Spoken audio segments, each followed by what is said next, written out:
a warm welcome to Mark. He's our guest speaker today. Mark's had a wealth of experience in managing process workshops, and I think today he's going to be discussing the topic of blended workshops and sharing his experiences of the challenges that they bring. So I think Mark will do a presentation, and we'll have a chance to have a bit of a discussion. So without further ado, I'll hand it over to yourself, Mark. Oh, thank you. Thanks. Yeah, for those of you that don't know me, I've had a very, well, as one recruitment agent said, a very checkered career. I think that just means I've done lots of different things, but for the last now 17 years, I've run a small consultancy where our key skill set between us is that we facilitate small groups. So we do quite a lot of process mapping workshops, but we also do small training sessions, and we do some team building. So yesterday I had a bunch of directors stood in a very large field waving semaphore flags around. Fortunately, it was yesterday and it was sunny, whereas today it wouldn't have been so good. So my experience over the last couple of years is probably a bit the same as all the rest of you. For years and years, I was doing the good old days stuff of small group work, process workshops, visual boards in Lean, that sort of thing. And it was people standing around either a screen or, going back even further, a board with some post-it notes and things like that. And frankly, I was all right at it. I knew what I was doing. I'd been doing it for years. I'd gained some experience. I knew how to read the signs. I could feel the atmosphere of a room.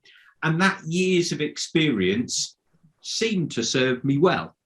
And when you look around, it served all sorts of people for years and years really well. Back in the 50s, Deming was suggesting it as part of his Lean stuff.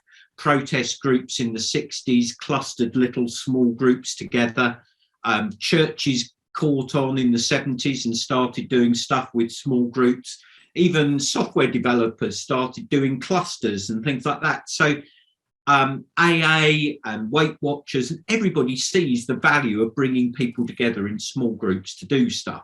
So it was a well tried and tested method of getting some really good input from a group of people. Then 18 months ago came COVID-19.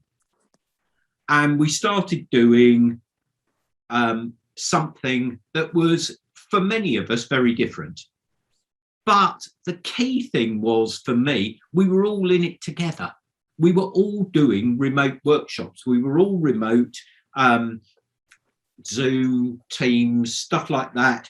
And whilst it was different, and whilst some of it didn't go so well, and it was a bit of a steep learning curve, particularly for me, because I'm an old guy and not so used to tech. Once I got over some of the things that didn't work, so 3 and 4 hour sessions on Zoom just don't work, certainly for me. I've got to the age where I need to go out for a bit of comfort break every hour and a half. So I've now made my sessions a maximum of an hour and a half. There were some different rules that seemed to apply in workshops, but fundamentally we sort of got the hang of it. And there was that sort of Second World War Dunkirk spirit thing of we're all in this together and we're all going to make it work and it's all going to be fab and groovy. And that was great until probably, I don't know, for me, around April, May of this year. And then we started doing this strange hybrid blended thing where there would be some people that would want to come into the office and do things in front of a screen and interact in a workshop. But there were others for possibly very good reasons, like childcare or health or all sorts of that. They wanted a work-life balance. I mean, let's be honest, how many of you would have travelled to central London to sit in a room to hear me witter on for 30 minutes on a Friday? Not many, frankly. I'm not even sure I'd have gone. Oh, bless you, Chris. I'm glad you would have done. But it's that kind of thing where we know it makes sense to do the blended, but somehow it doesn't quite work in the same way. And I found this blended stuff really difficult.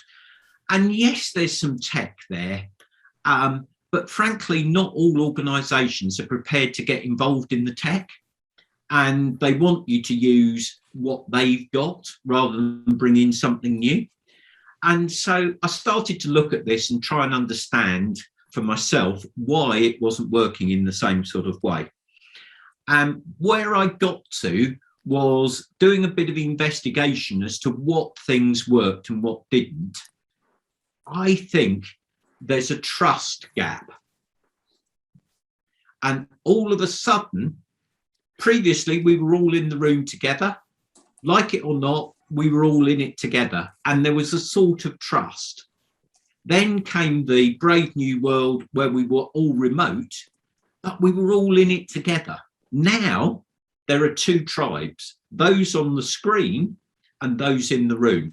And suddenly there's a gap of trust between those who are remote and those who are in the room. And if you do a bit of research on this, there are all sorts of wonderful terms that proper psychologists who know what they're talking about come up with, like perceptual mismatch theory, pathogen avoidance hypothesis, ambiguity hypothesis. But frankly, it all boils down to the way we were way back when. We have evolved.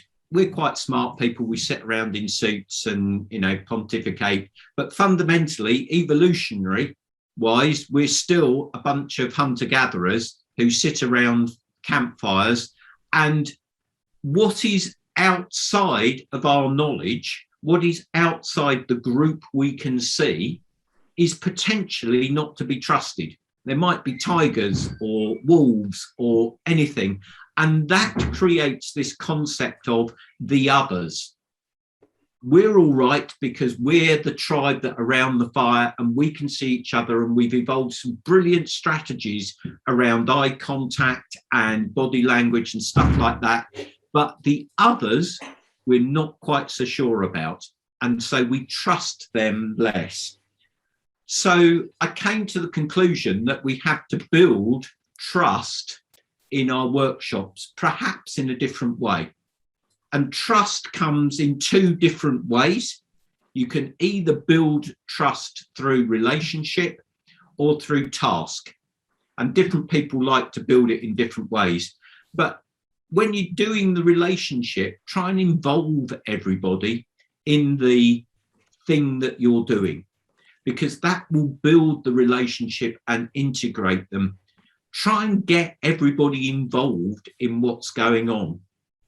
Show some vulnerability yourself, and maybe make sure that you're demonstrating that you trust the people that are elsewhere.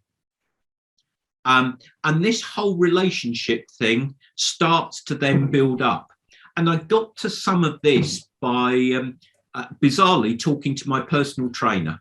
She does some small group sessions, and she had the same experience as me. She used to do them all in her little studio. Then when the pandemic came, she did them all online, and we all did our training online on Zoom. Now she has some hybrid ones, and the ones that work for her are the ones where the people in the group already had a relationship and already knew and trusted each other. The ones that don't work are the ones where they've had a new person come in who's never done training with the other people who are either in the room or remote. And it becomes a much more difficult thing to do.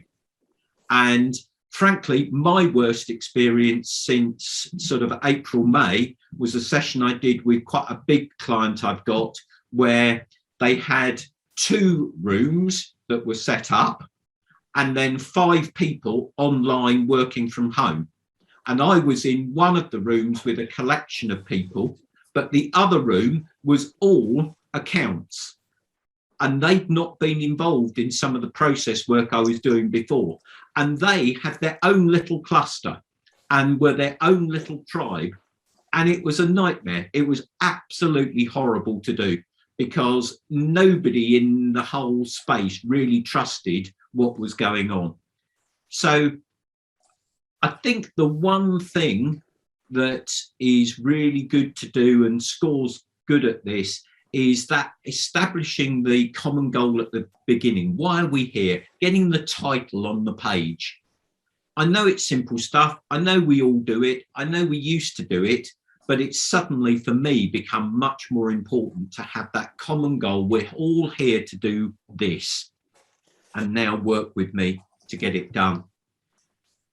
Just in wrapping up, there's some stuff you might want to read about Malcolm Gladwell's Outliers and Daniel Pink's Drive.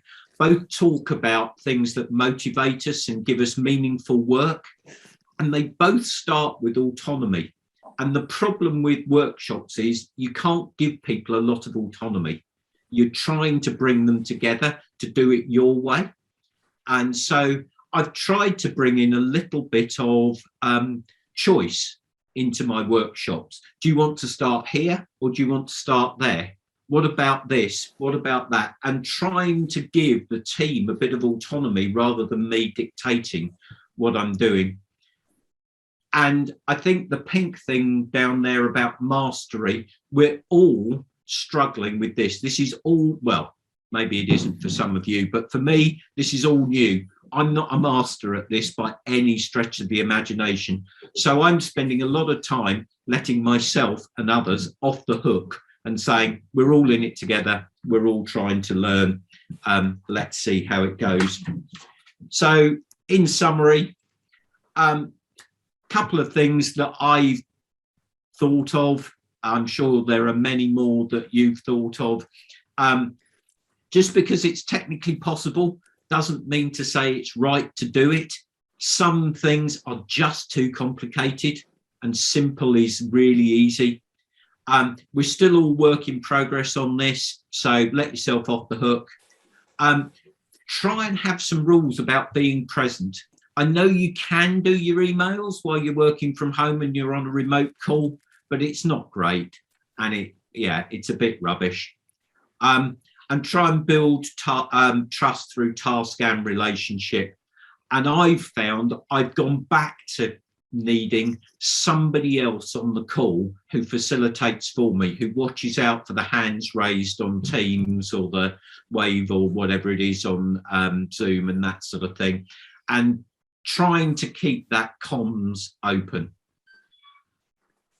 There's my random thoughts on blended workshops. I'm sure people have got other experiences themselves or have got input or may even want to challenge my random thinking.